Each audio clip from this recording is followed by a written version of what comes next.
Hello, আসসালামু আলাইকুম। কেমন আছেন সবাই? আশা করি সবাই ভালো আছেন। তো আজকের একটি নতুন ভিডিওতে আপনাদের সকলকে স্বাগতম। তো আজকের এই ভিডিওতে আমরা একটি বাচ্চাদের সুন্দর একটি ফ্রক কাটিং এবং সেলাই দেখব। তো সম্পূর্ণ ভিডিওটি মনোযোগ সহকারে দেখবেন। তো প্রথমে কাপড়টি 4 ভাঁজ দিলাম। 4 ভাঁজ দেওয়ার পর আমি এখানে হাফ বডিটা প্রথমে কাটিং করব। তো নিচ থেকে 1/2 ইঞ্চি উপরে একটা মার্ক করে নিলাম। মার্ক করার পর উপরে 4 ইঞ্চি বাদ দেওয়ার পর টোটালি 9.5 ইঞ্চি হচ্ছে আমার হাফ বডির লম্বাটা। এটা হচ্ছে আমার হাফ বডির লং। তো দোনো দিকে 1/2 ইঞ্চি সুইংয়ের জন্য রেখে তারপরে কাটিং করতে হবে। উপরে 4 ইঞ্চি বাদ দিয়ে এটা হাফ বডি, আর এটা হচ্ছে আরমোল। আরমোলটা হচ্ছে আমার 5 ইঞ্চি লম্বা। তো এটা হচ্ছে আরমোল, আর এটা হচ্ছে আপনার বডির মাপ। বডি হচ্ছে 30 ইঞ্চি, তো 7.5 হবে। আর এটা বডি 30-এ 4 ভাগ করে 7.5। এটা হচ্ছে বেলি 24-এ 4 ভাগ করে 6। তারপর বডি এবং বেলি দুইটা সমান করে মার্ক করে নিব। এটা হচ্ছে আমার শোল্ডার হচ্ছে 5 ইঞ্চি। তো এটা হচ্ছে হাতার আরমোলের রাউন্ডটা করে দিলাম। এবার সাইডে সুইংয়ের কাপড় রেখে বাকি কাপড়টা কেটে দিব। আর এটা হচ্ছে আপনার আরমোল কাটিং। নিচে সেম 1/2 ইঞ্চি বাড়তে রেখে সাইডের কাপড়টা কেটে দেবো সব দিকে। তো এখানে আমার বডিটা কাটিং হয়ে গেছে, হাফ বডিটা। তো এটা এখানে 2 পিস কাটিং করছে, আরও 2 পিস কাটিং করতে হবে। টোটালে 4 পিস বডি লাগবে আমার। তো উপর থেকে আবার 2 পিস কাটিং করে নিচ্ছে সেম মাপে। তো সম্পূর্ণ ভিডিওটা মনোযোগ সহকারে দেখবেন, তাহলে আপনি সুন্দর করে কাজটা করতে পারবেন আরও সুন্দর ডিজাইন দিয়ে। তো আমি এখানে 4টা পার্ট কাটিং করে ফেলছি। আমার এখানে হাফ বডি কাটিং শেষ হয়ে গেছে। তো এটা উপরে হচ্ছে 4 ইঞ্চি হচ্ছে আমার বেল্ট হবে। টোটালে হাফ বডি 9.5 ইঞ্চি। তাহলে আমার এখানে টোটাল হাফ বডির লম্বাটা হচ্ছে আপনার 9.5 ইঞ্চি। এবার হাফ বডির পরে নিচের অংশটা কাটিং করব, যে এটার মধ্যে কুচি হবে হাফ বডির মধ্যে নিচের বডিটা।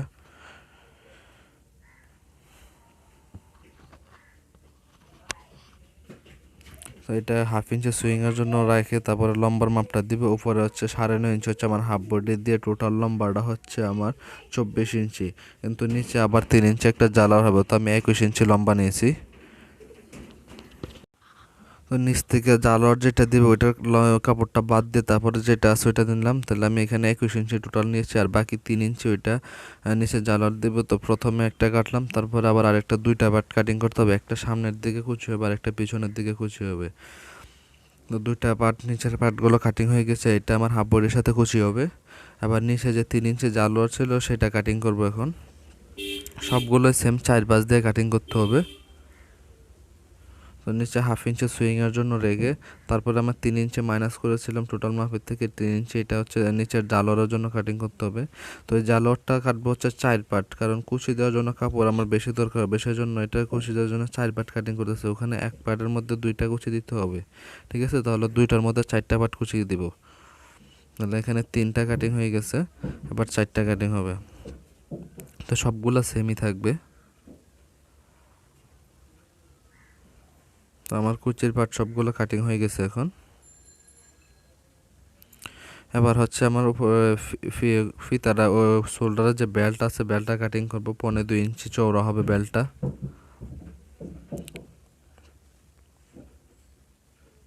বেল্টটা 1.5-2 ইঞ্চি চওড়া কাটিং করার পর টোটাল লম্বাটা হচ্ছে 9 ইঞ্চি। লম্বাটা আমার সেলাই করার পরে থাকবে হচ্ছে 8 ইঞ্চি, আর 1 ইঞ্চি নেওয়া হয়েছে সুইংয়ের জন্য। তো টোটালি হচ্ছে 9 ইঞ্চি। 1.5-2 ইঞ্চি চওড়া ডাবল বাজে, আর লম্বাটা হচ্ছে 9 ইঞ্চি। আর এটা হচ্ছে কোমরের ফিতা। কোমরের ফিতা মাথাটা একটু মোটা থাকবে এবং নিচের সাইডটা একটু চিকন থাকবে। টোটাল লম্বাটা হচ্ছে আমার 16 ইঞ্চি। তো এটা হচ্ছে কোমরের ফিতা। 2টা ফিতা কাটিং করতে হচ্ছে কোমরের মধ্যে। তারপর আমার এখানে কাটিংগুলো সম্পূর্ণ হয়ে গেছে। এবার সম্পূর্ণ সেলাইটা দেখবেন, তাহলে আপনার জিনিসগুলো বুঝতে পারবেন। তো এবার প্রথমে আমি ফিতাটা সেলাই করে নিচ্ছি।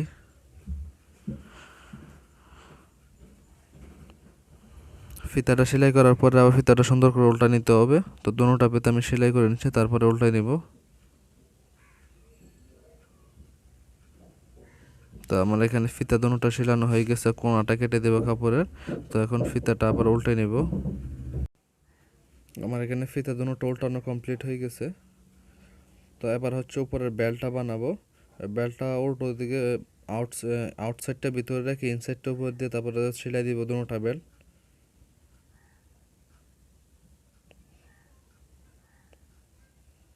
তো এখানে আমার বেল্ট দুটো সেলানো হয়ে গেছে। এটা হচ্ছে উপরের বেল্টটা। এটা হচ্ছে মিডল বরাবর রেখে সেলাই দুটো ওপেন করে বাস দিতে হবে, তারপরে বেল্টটা উল্টাইতে হবে সুন্দর করে। আমার এখানে সেলাই দুইটা দেখতেন, দুইটা সুইংয়ের কাপড় দুই দিকে বাজ দিচ্ছে, এটা দিলে আপনার জিনিসটা দেখতে সুন্দর হবে। তো এবার উল্টানো হয়ে গেছে, উল্টানোর পরে সুইংটা মাঝ বরাবর রেখে তারপরে বাসটা দিতে হবে বেল্টের মধ্যে। আমি যেভাবে দিচ্ছি আপনারা ঠিক সেমভাবে দিবেন, মাঝ বরাবর রেখে তারপরে দুই সাইডে বাসটা দিতে হবে। তো এবার হচ্ছে হাফ বডিটা কাজ করব এখন। হাফ বডির মধ্যে দুইটা হাফ বডি নিলাম আমি এখন এখানে, দুইটা হাফ বডি নেওয়ার পর এটা হচ্ছে আমার মিডল। আবার এখান থেকে দুই সাইডে দুইটা গলার পুট গলার মাপটা দেবো। তো পুট গলার মাপটা হচ্ছে আমি 4 ইঞ্চি দিচ্ছি, মাঝখানের গ্যাপটায় 4 ইঞ্চি, দুই সাইডে দুইটা বেল্ট হবে। এবার মাথা থেকে সুইংটা শুরু করতে হবে, হাতার আর্মহোলের এখান থেকে। এবার যে মার্ক করেছিলাম ওখানে বরাবর ফিতাটা ঢুকে দিব। তো হাতার আর্মহোল থেকে রাউন্ড দিয়ে ফিতা বরাবর আসবে, আসে উপর দিয়ে সোজা সেলাই করবো। মাঝখানে যে 4 ইঞ্চি মাপ দিয়েছে ওইটা গ্যাপ রেখে তারপর আবার আরেকটা ফিতা দিব। ফিতা বরাবর এসে আর্মহোলের সাথে রাউন্ড দিয়ে মিলাই দিতে হবে। তো আমার এখানে আর্মহোলের সাথে ফিতা জয়েন দেওয়া হয়ে গেছে। এবার রাউন্ডের মধ্যে হালকা একটু কাট করে দিবেন, তাহলে জিনিসটা উল্টো কোয়ালিটি আসবে। তো দেখছেন আমার এখানে ফিতা জয়েন্ট দেওয়া হয়ে গেছে। এবার উপরে সুন্দর করে নখ দিয়ে ঘষা দিয়ে তারপরে 1/4 একটা স্টিচ করে দিবেন।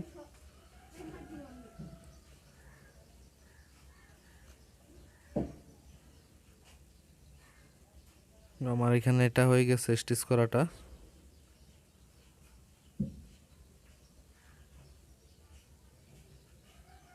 এবার ফিতাটা দুটো একবার সেম ভাবে দিয়ে তারপর ফিতাটা মাপ দিব। তো এখানে আমার 8 ইঞ্চি থাকতে হবে, তাহলে ওদিকে হাফ ইঞ্চি চলে গেছে আর এদিকে হাফ ইঞ্চি লাগবে। এই বরাবর 8.5 ইঞ্চি রেখে বাকিটা কেটে দিব। এবার দ্বিতীয় বডিটা নিতে হবে, দ্বিতীয় বডিটার মধ্যে ঠিক সেমভাবে কাজ করতে হবে। তো ভিডিওটি মনোযোগ সহকারে দেখবেন, তাহলে অবশ্যই আপনি সুন্দর করে একটি ফ্রক বানাতে পারবেন, আশা করি কোনো প্রবলেম হবে না। আর যদি কাজ করতে যদি কোথাও কোনো প্রবলেম হয় অবশ্যই আমাকে কমেন্টের মাধ্যমে জানাবেন, আমি কমেন্টে রিপ্লাই দিয়ে যতটুকু চেষ্টা করব যথাসাধ্য আপনাদেরকে সাহায্য করার জন্য। তো ভিডিওটি যদি ভালো হয় অবশ্যই চ্যানেলটি সাবস্ক্রাইব করবেন এবং পাশে থাকা বেল আইকনটি অন করে দিবেন এবং ভিডিওতে একটি লাইক করে আমাদের সাথে থাকবেন। তো দুটোটা হাফ বডি সেমভাবে বানাইতে হবে। ওইটার মধ্যে যেভাবে ফুট গলা 4.5 ইঞ্চি দিয়েছিলাম এটার মধ্যে ঠিক সেমভাবে 4 ইঞ্চি দিয়ে মাঝখানের গ্যাপটা রেখে তারপরে বেলটা জয়েন করতে হবে। তো জয়েন করার পরে বাড়তি এক্সট্রা কাপড়টা কেটে দিয়ে রাউন্ডের মধ্যে একটু কাট করে দিতে হবে যাতে সুন্দর করে উল্টানো যায়।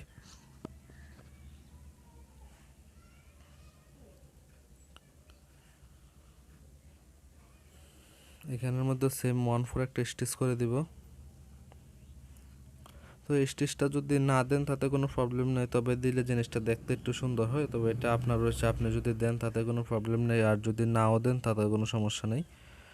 তো এখানে একটা সাইড আমার বডি দুইটা রয়েছে। তো এবার এটা আমার হাফ বডিটা হয়ে গেছে, দেখতেই পাচ্ছেন কত সুন্দর দেখতে।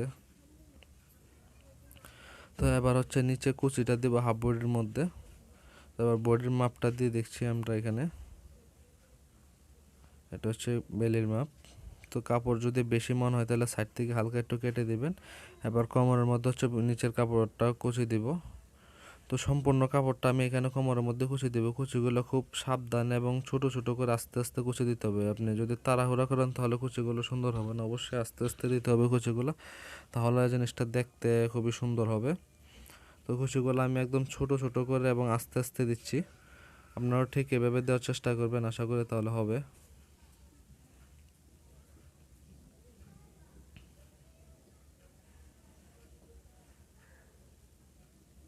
তো সম্পূর্ণ কোমরটার মধ্যে একটা পার্ট কুচি দিয়ে দিব আমি। তো কুচিটা খুবই সুন্দর করে দিতে হবে, কারণ এটা হচ্ছে জামার সৌন্দর্যটা দেখা যাবে।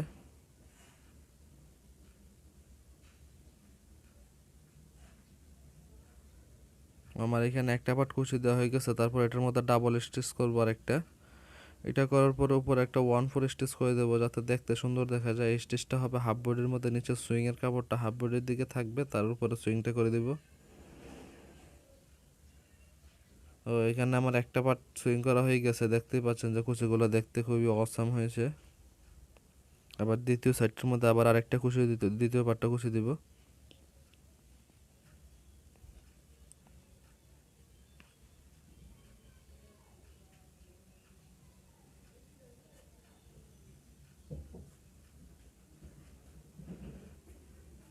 দুটোটা পার্ট ঠিক সেমভাবে কুচি দিতে হবে, তাহলে আপনার নিচের গেরটা যত বড় হবে কুচিগুলো ঠিক তত বেশি হবে। আপনি যদি নিচের গেরের যে পার্টটা আমি এখন কুচি দিচ্ছি এটা যদি আরও বড় কাটেন তাহলে কুচিগুলো আরও বেশি হবে, তাহলে জামাটা দেখতে আরও সুন্দর হবে। তো এটা কাপড়ের উপর ডিপেন্ড করে, যে কাপড় যদি বেশি আনা হয় তাহলে অবশ্যই কুচিটা বেশি হবে। তো এখানে এই জামাটা বানাতে আমার কাপড় লেগেছে প্রায় 2 গজ কাপড়, প্রায় 12 বছর 10-12 বছরের বাচ্চা জামাটা পরতে পারবে। তো 2 গজ কাপড় দিয়ে আপনার সুন্দর একটি বাচ্চাদের ফ্রক তৈরি করতে পারবেন।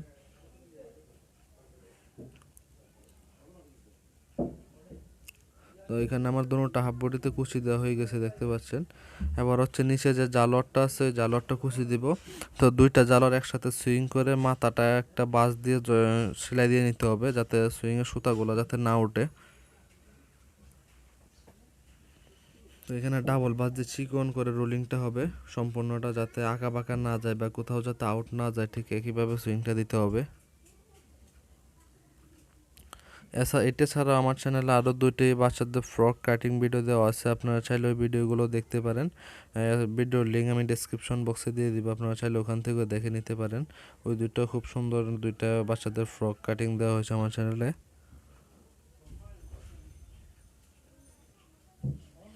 পুরোটা রোলিং সেম করে দিতে হবে। আমি এখানে খুব দ্রুত রোলিংটা করতেছি, আপনারা চাইলে তো দ্রুত করতে পারবেন না, আস্তে আস্তে কাজটা করতে হবে। তো ধীরে সুস্থিরে কাজ করবেন, তাহলে অবশ্যই জিনিসটা দেখতে খুবই সুন্দর হবে। দুটোটা পার্ট সেমভাবে রোলিং করে নিতে হবে।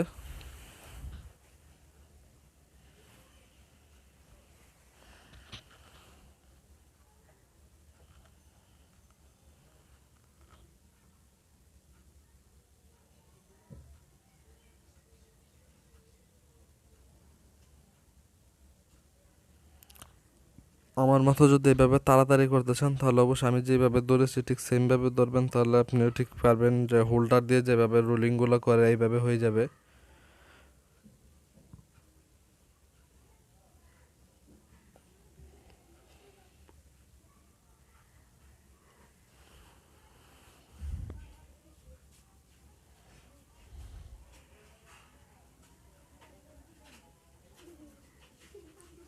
তো আমার দুটোটা পার্টের মধ্যে রোলিং করা হয়ে গেছে। এবার হচ্ছে বডির নিচে এটা কুচি দিব। তো উপরে যে কুচিটা যেভাবে দিয়েছিলাম ছোট ছোট করে নিচেরটাও ঠিক সেমভাবে দিতে হবে, যদি ছোট বড় হয় তাহলে জিনিসটা দেখতে সৌন্দর্য আসবে না। তো ঠিক সেমভাবে কুচিগুলো দিতে হবে, উপরেরটা যেভাবে দিয়েছেন। তো কুচিগুলো ছোট ছোট করে পুরোটার মধ্যে ম্যাচিং করে দিতে হবে, যাতে একদিকে বড় বা একদিকে ছোট এরকম যাতে না হয়। তো আস্তে আস্তে কুচিগুলো দিবেন, কারণ কাপড়টা অনেক বড়, তাড়াহুড়া করলে হয়তো সুন্দর নাও হতে পারে। তো এটা আমি জামার নিচের অংশটার মধ্যে কুচিটা দিচ্ছি।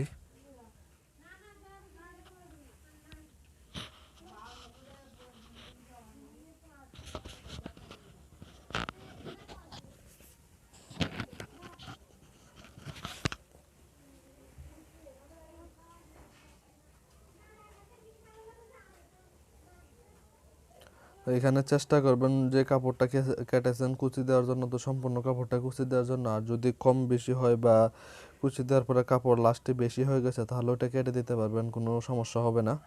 তো চেষ্টা করবেন যাতে সম্পূর্ণ কাপড়টা যাতে কুচির মধ্যে দেওয়া যায়।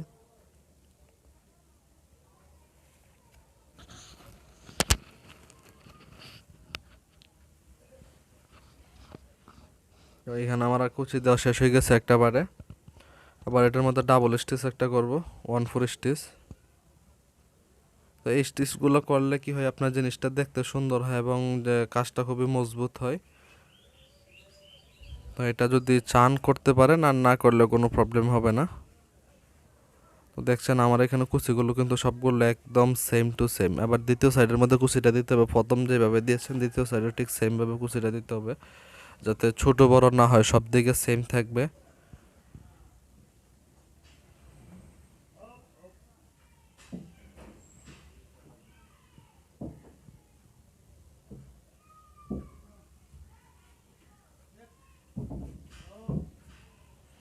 তো তো আপনি যদি ফ্রকটা এই সিস্টেমে কাটিং এবং সেলাই করেন তাহলে ছোট হোক বড় হোক সব যে কোনো সাইজে আপনি কাটিং করতে পারবেন আশা করি। তো মনোযোগ সহকারে সম্পূর্ণ ভিডিওটা দেখার অনুরোধ রইল, তাহলে কাজের মধ্যে কোনো ভুল ত্রুটি হবে না শেখার মধ্যে। আর যদি স্কিপ করেন তাহলে আপনার জিনিসটা বুঝতে অসুবিধা হবে। তো সেই ক্ষেত্রে জিনিসটা অবশ্যই না টেনে সুন্দর করে দেখবেন।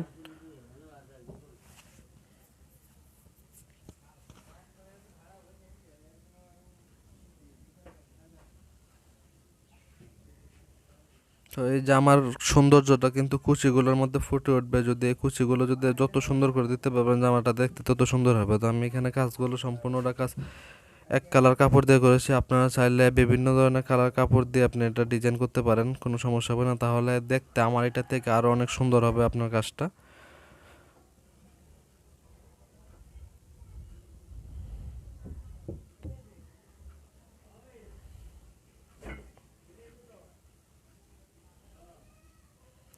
আমার এখানে সুইং করা হয়ে গেছে কুচিটা, আবার উপরে একটা 1/4 স্টিচ দিয়ে দিব ওইটার মতো সেম।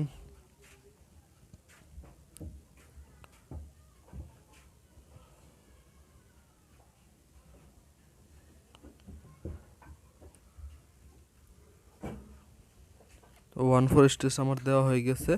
আবার হচ্ছে দুটোটা পার্ট সমান করে ধরে বডি থেকে বেলি পর্যন্ত সেলাই করে কোমরের মধ্যে ফিতাটা দিয়ে দিব। তো এখানে আমি ফিতাটা দিয়ে দিচ্ছি, কোমরের ফিতাটা।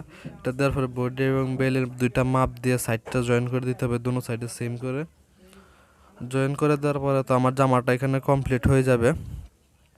তো চেষ্টা করলাম যথাসাধ্য সহজ করে আপনাদেরকে বোঝানোর জন্য। তারপরে যদি কোনো আপনাদের বুঝতে অসুবিধা হয় অবশ্যই আমাকে জানাবেন কমেন্টের মাধ্যমে, আমি যথাসাধ্য চেষ্টা করব আপনাদেরকে সাহায্য করার জন্য। তো বডির মধ্যে অবশ্যই ডাবল সেলাই দিতে হবে, দোনো সাইডে ঠিক সেমভাবে সেলাইটা দিতে হবে। কোমরের মধ্যে অবশ্যই ফিতাটা দিয়ে দিতে হবে।